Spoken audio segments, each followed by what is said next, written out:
ప్రభుత్వం బడిబాట కార్యక్రమాన్ని చేపట్టింది. ప్రభుత్వ పాఠశాలల్లో విద్యార్థులను చేర్పించాలని బ్యానర్లు, కరపత్రాల ద్వారా ప్రభుత్వ ఉపాధ్యాయులు, విద్యాశాఖ అధికారులు జిల్లా వ్యాప్తంగా ప్రచారం నిర్వహించారు.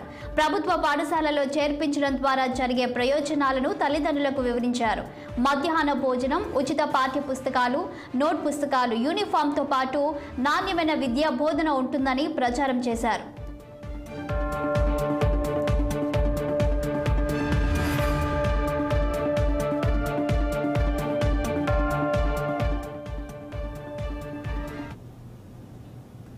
పాఠశాలలు ప్రారంభమైన నేపథ్యంలో స్కూల్ బస్సులపై రవాణా అధికారులు ఫోకస్ పెట్టారు. పిల్లలను తరలిస్తున్న స్కూల్ బస్సులను అధికారులు తరలిస్తున్నారు. ఈ క్రమంలో మియాపూర్ హఫీజ్పేట్లోని స్కూల్ బస్సులను అధికారులు తనిఖీలు నిర్వహించారు.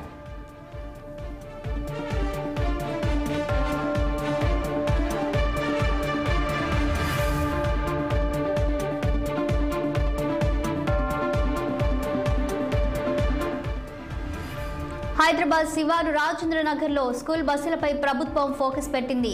ఇవాల్టి నుంచి పాఠశాలలు ప్రారంభం కావడంతో విద్యార్థులను రవాణా చేసే స్కూల్ బస్సులపై ప్రత్యేక దృష్టి కనబర్చింది. బస్సుల్లో fitness, insurance, permit, driving licence, fire safety kit, first aid కిట్లను రవాణా అధికారులు తనిఖీలు చేస్తున్నారు. పత్రాలు లేని పలు బస్సులను రంగారెడ్డి జిల్లా రవాణా శాఖ అధికారులు సీజ్ చేశారు.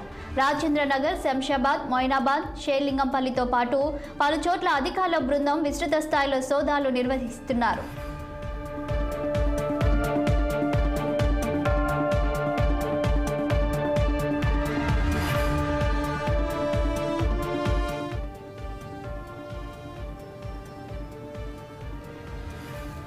తెలంగాణలో పాఠశాలలు పునఃప్రారంభం కావడంతో ఆర్టీఏ అధికారులు స్కూల్ బస్సులపై ఉక్కుపాదం మోపారు. Fitness, insurance, permit, driving licence, first aid కిట్లను క్షుణ్ణంగా పరిశీలిస్తున్నారు. కుకట్పల్లిలోని స్కూల్ బస్సులను ఆర్టీఓ ఆఫీసర్ శ్రీనివాస్ బాబు పరిశీలించారు. ఈ క్రమంలో పర్మిట్ లేని పలు వాహనాలను ఆయన సీజ్ చేయించారు.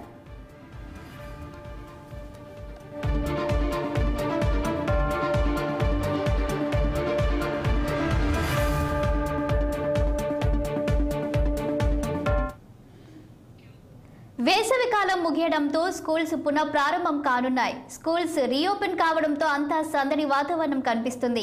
స్టూడెంట్స్ రాకతో క్లాస్ రూమ్లన్నీ కలకలలాడుతున్నాయి. ఈ నేపథ్యంలో మంచిర్యాల జిల్లాలో స్కూల్స్ వద్ద నెలకొన్న సందడి వాతావరణంపై మా మంచిర్యాల ప్రతినిధి సత్యనారాయణ అందిస్తారు. 10 గంటలు మోగాయి. ఈ రోజు నుంచి తెలంగాణ రాష్ట్ర వ్యాప్తంగా పాఠశాలలు పునఃప్రారంభమైనాయి. విద్యార్థులతో పాఠశాలలు కిటకిటలాడుతున్నాయి. మంచిర్యాల జిల్లా వ్యాప్తంగా కూడా ప్రభుత్వ, ప్రైవేటు పాఠశాలలు ఈ రోజు నుంచి ప్రారంభమయ్యాయి. ఉదయం 9 గంటల నుంచి విద్యార్థులు ఉత్సాహంగా పాఠశాలకు హాజరవుతున్న పరిస్థితి.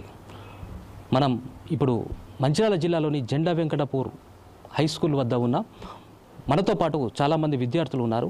వేసవి సెలవులను ఎలా ఎంజాయ్ చేశారు, పాఠశాలలు పునఃప్రారంభం కావడంతో ఎలా ఫీల్ అవుతున్నారు అనే విషయాన్ని తెలుసుకునే ప్రయత్నం చేద్దాం. చెప్పండి, వేసవి సెలవులు ముగిశాయి, పాఠశాలలు పునఃప్రారంభమయ్యాయి, వేసవి సెలవులు ఎలా ఎంజాయ్ చేశారు? మేము చాలా ఎంజాయ్ చేసాం వేసవి సెలవుల్లో. మళ్ళీ మా టీచర్స్ని కూడా చాలా మిస్ అయ్యాం. మేము హాలిడేస్లో కూడా చదువుకుంటూ ఉన్నాము.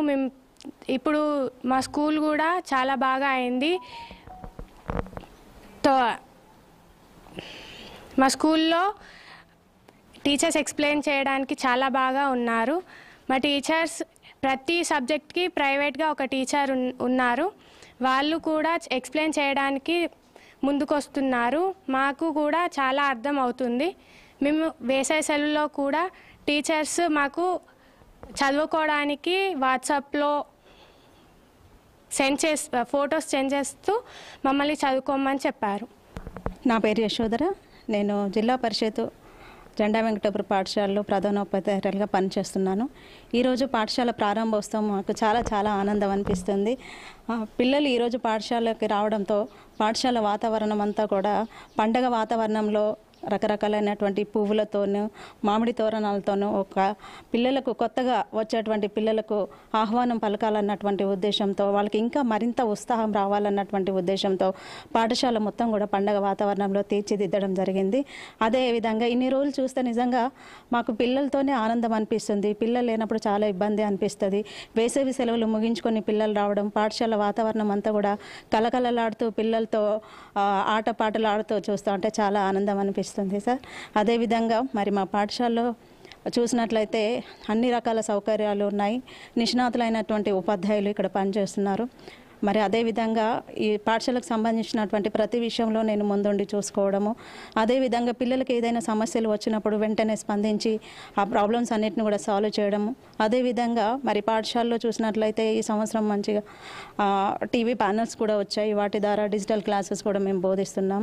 చాలా సంతోషంగా ఉంది. ఈరోజు పిల్లల్ని ఈ పండగ వాతావరణంలో వాళ్ళకి ఎన్నో ఆశలు పెట్టుకుంటూ పాఠశాలలో అడుగుపెట్టినటువంటి విద్యార్థులకు ఆశలు తీర్చేటువంటి గొప్ప బాధ్యత మేము తీసుకున్నాము. ఆ బాధ్యతలో మేము ఉన్నందుకు చాలా చాలా ఆనందపడుతున్నాం, చాలా గర్వంగా ఫీల్ అవుతున్నాం ఈ వృత్తిలో పనిచేస్తున్నందుకు. ఈ విద్యా సంవత్సరం నూతన చట్టాలు ఏమైనా తీసుకొచ్చిందా ప్రభుత్వం? ఈ అకాడమిక్ ఇయర్ ఎలా ఉండబోతుంది? ఈ అకాడమిక్ ఇయర్లో చూసినట్లయితే ఇంకా బాగా మరింత కష్టపడి పనిచేస్తూ పిల్లలకు సంబంధించినటువంటి ఏ యాక్టివిటీస్ అయినప్పటికీ వెనుకబడినటువంటి విద్యార్థులకి ప్రత్యేకమైనటువంటి శ్రద్ధ తీసుకుంటూ గత సంవత్సరంలో చూసినట్లయితే మరి ఎక్కువ 100% రిజల్ట్స్ తీసుకొచ్చాము. అదేవిధంగా చూసినట్లయితే మరి మండల్లో చూసినట్లయితే మండల్ టాపర్గా మా స్కూల్ నుంచే ఉన్నారు. అదే మోటోతోని ఈ సంవత్సరం ఇంకా ఎక్కువగా కష్టపడి అందరి పిల్లలకు ఉన్నతమైనటువంటి చదువులు అందించి వాళ్ళ లక్ష్యాలు వాళ్ళ కోరికలు ఏవైతే ఉంటే తీర్చే బాధ్యత మేము అందరం కూడా బాధ్యతగా భావిస్తున్నాం. ఇది పాఠశాలలోని ఉన్న పరిస్థితి. చాలామంది విద్యార్థులు కూడా చాలా ఉత్సాహంగా పాఠశాలకు వచ్చారు. తమ తరగతి గదుల్లో గతంలో 8th క్లాస్లో ఉన్న విద్యార్థులు 9th క్లాస్లో ఉన్న విద్యార్థులు 10th క్లాస్లో పాల్గొన్నారు. ఇక్కడ ఈ అకాడమిక్ ఇయర్ సక్సెస్గా ఉండాలని కోరుతున్నారు. వీడియో జర్నలిస్ట్ ప్రేమ్ కుమార్తో సత్యనారాయణ, 6 TV, మంచిర్యాల జిల్లా. పాఠశాలలు ప్రారంభమైన నేపథ్యంలో స్కూళ్ల అడ్మిషన్ల సంఖ్య పెంచేందుకు బడిబాట కార్యక్రమాన్ని నిర్వహిస్తున్నారు. బ్యానర్లు, కరపత్రాలతో విద్యార్థుల తల్లిదండ్రుల వద్దకు వెళ్లి ప్రభుత్వ పాఠశాల బలోపేతానికి ఉపాధ్యాయులు కృషి చేశారు. పాఠశాలల పునఃప్రారంభం గురించి మరింత సమాచారం మా ప్రతినిధి పరమేశ్ అందిస్తారు. ఉమ్మడి నల్గొండ జిల్లా వ్యాప్తంగా పాఠశాలలు అయితే పునర్ప్రారంభమయ్యాయి. ముఖ్యంగా ఏదైతే ప్రభుత్వ పాఠశాలలను బలోపేతం చేయడానికైతే రాష్ట్ర ప్రభుత్వం అయితే అన్ని రకాల ఏర్పాట్లు చేసినటువంటి పరిస్థితి కూడా కనిపిస్తూ ఉంది. ఏదైతే ప్రభుత్వ పాఠశాలల్లో టాయిలెట్స్ కావచ్చు, విద్యార్థులకు బుక్స్ కావచ్చు, యూనిఫామ్స్ కావచ్చు, వీటన్నిటిని కూడా మౌలిక వసతులు కల్పించడానికైతే ఇప్పటికే ఆదేశాలు కూడా జారీ చేసినటువంటి పరిస్థితి ఉంది. ఈ నెల 6వ తారీఖు నుంచి 19వ తారీఖు అయితే బడిపాట ధోరణైతే విద్యార్థుల తల్లిదండ్రులకు ఇచ్చి అడ్మిషన్స్ పెంచడానికైతే ఉపాధ్యాయులు కృషి చేస్తున్నటువంటి పరిస్థితి కూడా ఉంది. ఉమ్మడి నల్గొండ జిల్లా వ్యాప్తంగా 3967 పాఠశాలలు ఉన్నాయి. ఈ పాఠశాలలన్నిటికీ కూడా మౌలిక వసతులు కల్పించడానికి స్థానిక ఎమ్మెల్యేలు అయితే నివేదిక కూడా తీసుకున్నటువంటి పరిస్థితి ఉంది. ఏవేవైతే కార్యక్రమాలు చేయాలనో వాటన్నిటిని కూడా నివేదిక కోరినటువంటి పరిస్థితి ఉంది. వీటికి సంబంధించిన ఏర్పాట్లను కూడా స్థానిక ఎంఈఓలు కూడా దగ్గరుండి పర్యవేక్షిస్తున్నటువంటి పరిస్థితి కూడా ఉంది. ఈరోజు నగరకల్ పాఠశాలలో ఉన్నాము. ఈ పాఠశాల సంబంధించినటువంటి ఈరోజు పునర్ప్రారంభమైంది. ఎలా ఉంది ఏంటి అనేది మనతో మాట్లాడడానికి ప్రిన్సిపాల్ శ్రీనివాస్ గారు ఉన్నారు. ఒకసారి అడిగి తెలుసుకుందాం. సార్ చెప్పండి, విద్యార్థులు ఈ రోజు నుండి పాఠశాలలు ప్రారంభమయ్యాయి, విద్యార్థులు కూడా ఈ రోజు నుండి వస్తున్నటువంటి పరిస్థితి ఉంది. ఎలాంటి ఏర్పాట్లు చేశారు వాటి కోసం? అమ్మ ఆదర్శ పాఠశాలల సహకారంతో, స్థానిక ఎమ్మెల్యే గారి సహకారంతో, కమిషనర్ గారి సహకారంతో, మా పాఠశాలని చైర్మన్ సహకారంతో మన పాఠశాలని నమోదు 50 అడ్మిషన్ల దాకా నమోదు చేసినాం.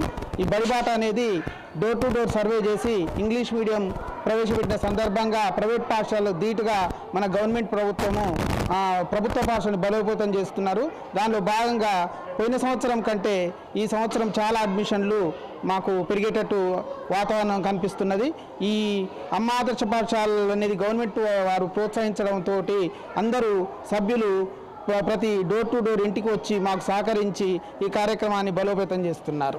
అయితే ప్రభుత్వ పాఠశాలలకు వచ్చేటటువంటి ఉపాధ్యాయులకు ఏమేమి ఇస్తున్నారు? అంటే బుక్స్ ఇవన్నీ ఉంటాయి కదా, ఏమేమి ఇస్తున్నారు? విద్యార్థుల తల్లిదండ్రులకు మీరు ఏం చెప్పదలుచుకున్నారు? ప్రభుత్వ పాఠశాలలు మా పాఠశాలకు వచ్చే విద్యార్థులకు 2 జతల యూనిఫామ్స్, సన్నబియ్యంతో కూడిన మధ్యాహ్న భోజనము, తర్వాత వారానికి 3 సార్లు ఎగ్స్, తర్వాత ఉచిత పాఠ్య పుస్తకాలు, తర్వాత దాతల సహకారంతో బ్యాగులు, వాటర్ బాటిళ్ళు అన్నీ ఇస్తున్నాం సార్. దీనికి మాకు స్థానిక ఎమ్మెల్యే గారు కూడా మంచి సహకారం అందిస్తున్నారు. వాళ్ళ ప్రోద్బలంతో మా పాఠశాలని మెరుగైన సౌకర్యాలు కల్పించుకుంటూ ముందుకు తీసుకెళ్తే దిశగా ప్రయత్నం చేస్తున్నాం సార్. అయితే ప్రభుత్వ పాఠశాలలో ప్రైవేటు పాఠశాలల కంటే ధీటుగా ఇక్కడ అన్ని ఏర్పాట్లు పూర్తి చేశామని చెప్పేసి ఇక్కడికి వచ్చే విద్యార్థులకైతే యూనిఫామ్స్ కావచ్చు, బుక్స్ కావచ్చు, మధ్యాహ్న భోజనం పథకం కావచ్చు, సన్న బియ్యంతో అయితే మధ్యాహ్నం అన్నం పెడుతున్నటువంటి పరిస్థితి కూడా ఉంది. విద్యార్థులందరూ కూడా ప్రభుత్వ పాఠశాలలో చేరాలని చెప్పేసి ఏదైతే ఇక్కడ ఉన్నటువంటి ఉపాధ్యాయులు వెల్ ట్రైన్డ్ అంటే టెట్ బీఈడి సంబంధించినటువంటి ఉపాధ్యాయులు ఉంటారు కాబట్టి ఖచ్చితంగా వాళ్ళకు నాణ్యమైన విద్య కూడా అందుతుంది. ఏదేమైనప్పటికీ ప్రభుత్వ పాఠశాలలో ప్రైవేటు పాఠశాల కంటే ప్రభుత్వ పాఠశాలనే నాణ్యమైన విద్య అందుతాయని చెప్పేసి శ్రీనివాస్ గారు చెప్తున్నటువంటి పరిస్థితి ఉంది. ఏదైతే విద్యార్థి తల్లిదండ్రులు కూడా ఒకసారి ఆలోచించి ఖచ్చితంగా ప్రభుత్వ పాఠశాలను బలోపేతం చేయడానికి మీరంతా సహకరించాలని చెప్పేసి కోరుతున్నటువంటి పరిస్థితి కూడా ఉంది. ఇది ఇక్కడ ఉన్నటువంటి తాజా పరిస్థితి. కెమెరామెన్ శేఖర్తో పరమేష్, 6 TV, నల్గొండ. హైదరాబాద్ అబిడ్స్ ఆలియా మోడల్ స్కూల్ను మంత్రి పొన్నం ప్రభాకర్ గోషామహల్ ఎమ్మెల్యే రాజాసింగ్ పునఃప్రారంభించారు. 10వ తరగతి ఫలితాల్లో మంచి ప్రతిభ కనబర్చిన విద్యార్థులకు సన్మానం చేసి ఈ కార్యక్రమంలో విద్యార్థులకు పుస్తకాలు, యూనిఫామ్ను మంత్రి పొన్నం ప్రభాకర్ పంపిణీ చేశారు.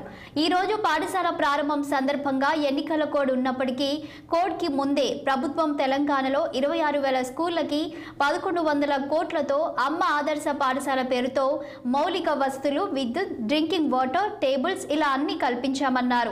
గత 10 ఏళ్లుగా విద్యా నిర్లక్ష్యానికి గురైందని, రాబోయే కాలంలో ప్రభుత్వం యొక్క ప్రథమ ప్రాధాన్యత విద్యకు ఉండబోతుందన్నారు. రాష్ట్రంలో ఉన్న ప్రతి పాఠశాలలోనూ అనుభవమైన ఉపాధ్యాయులున్నారని, పాఠశాలలో అనేక వసతులు కల్పిస్తున్నామన్నారు. విద్యకి అనేక రకాల సౌకర్యాలు కల్పిస్తూ విద్యార్థులకు యూనిఫామ్, పుస్తకాలు, కంప్యూటర్ ఇలా అన్ని ఏర్పాటు చేస్తున్నామని తల్లిదండ్రులకు విజ్ఞప్తి చేశారు.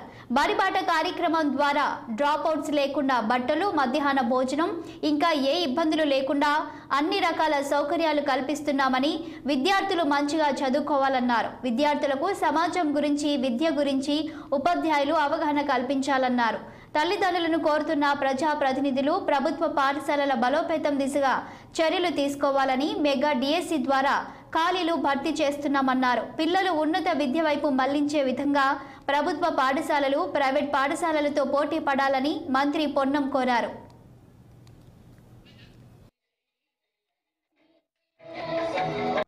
ప్రభుత్వం ఎన్నికల కోడ్ ఉన్నప్పటికీ ఎన్నికల కోడ్ ముందే ఒక నిర్ణయాలు తీసుకొని తెలంగాణ వ్యాప్తంగా ఉన్నటువంటి 26,000 పైన స్కూళ్ళల్లో, ప్రభుత్వ పాఠశాలలలో 1,100 కోట్ల రూపాయలు పెట్టి 26,000 స్కూల్స్ మే 1,100 కోట్ల రూపాయలతో అమ్మ ఆదర్శ పాఠశాల పేరు మీద ఆయా పాఠశాలలో ఉన్నటువంటి మౌలిక సదుపాయాలకు సంబంధించినటువంటి టాయిలెట్స్ కావచ్చు, ఫర్నిచర్ రిపేర్ కావచ్చు, ఎలక్ట్రికల్ వర్క్ కావచ్చు, డ్రింకింగ్ వాటర్ ఇష్యూ కావచ్చు, మొత్తం బిల్డింగ్స్ అన్ని 26,000 పాఠశాలలకు కలరింగ్ తో పాటుగా అకాడమిక్ ఇయర్ స్టార్ట్ అయ్యే లోపల స్కూల్స్ అన్ని కూడా ప్రభుత్వ పాఠశాలలో చదువుకోవాలనే విధంగా, మనస్తత్వం ఉండే విధంగా వాటిని తీర్చిదిద్దే ప్రయత్నం చేయడం జరిగింది.